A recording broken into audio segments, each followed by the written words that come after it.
It's time to lower the political temperature for the sake of every American. Regardless of the different opinions on illegal immigration, of which there are many in the United States, part of any administration's responsibility is to maintain civil order while upholding the constitutionally protected rights of its citizens.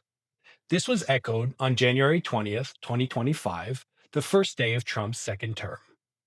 The White House issued a presidential action called Ending the Weaponization of the Federal Government, criticizing the previous administration for the following three actions: engaging in a systematic campaign against its perceived political opponents, weaponizing the legal force of numerous federal law enforcement agencies against those political opponents, and inflicting political pain rather than pursuing actual justice or legitimate governmental objectives. It's often better to learn from the mistakes of others rather than reinventing the wheel. And while the current context in Minnesota is vastly different from the events that took place on January 6th, 2021, or during the BLM protests in 2020, two things remain universal. There was significant civil unrest, and people lost their lives in the process.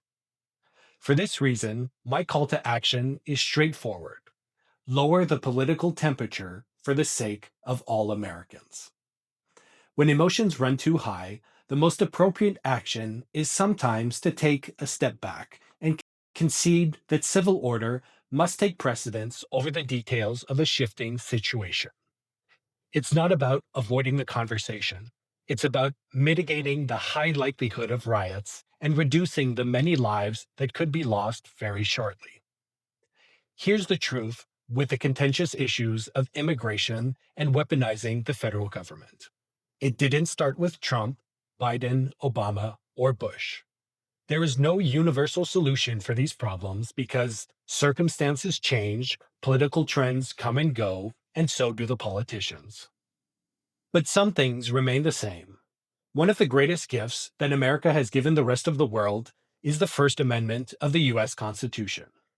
Quite frankly, few countries have anything close to America's First Amendment, which guarantees the freedom of speech and freedom of assembly, among others.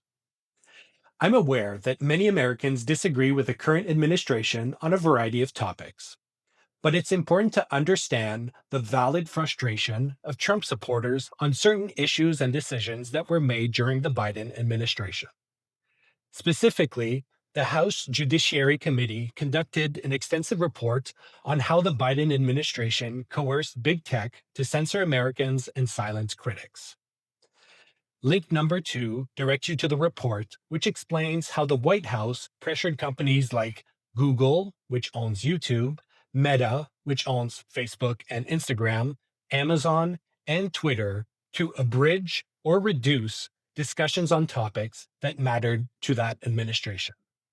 In short, the government absolutely weaponized the federal government for their own purposes. We now find ourselves in a situation where Kristi Noem, Secretary of Homeland Security, said on January 24th, "I don't know of any peaceful protesters that shows up with a gun and ammunition rather than a sign." Well, what about Kyle Rittenhouse? Didn't he show up to a scene of civil unrest in Kenosha with an AR-15 style rifle? Conservatives embraced him with open arms because he fit their political agenda at the time. And liberals are already pointing to several cases in Minnesota for their own political purposes. To cite one last incident, the Covington High School students, who were 15 and 16 years old at the time, were so reflexively demonized in 2019 that multiple media outlets had to settle out of court for tens of millions of dollars. In high pressure, politically charged situations, people and organizations make mistakes. So let's lower the political temperature because it's already reaching a fever pitch. Civil unrest leads to the destruction of property, tarnished reputations, and, in many cases, injuries or the loss of lives. The US political landscape is so strange at the moment that you have the NRA and SJWs agreeing on the fact that Alex Priddy was justified in carrying a registered weapon and he should be alive today. If you get those two groups of people to agree wholeheartedly on an issue, chances are something's not going well. It's not always about being right or wrong. And right now, it's time to lower the political temperature for the sake of every American.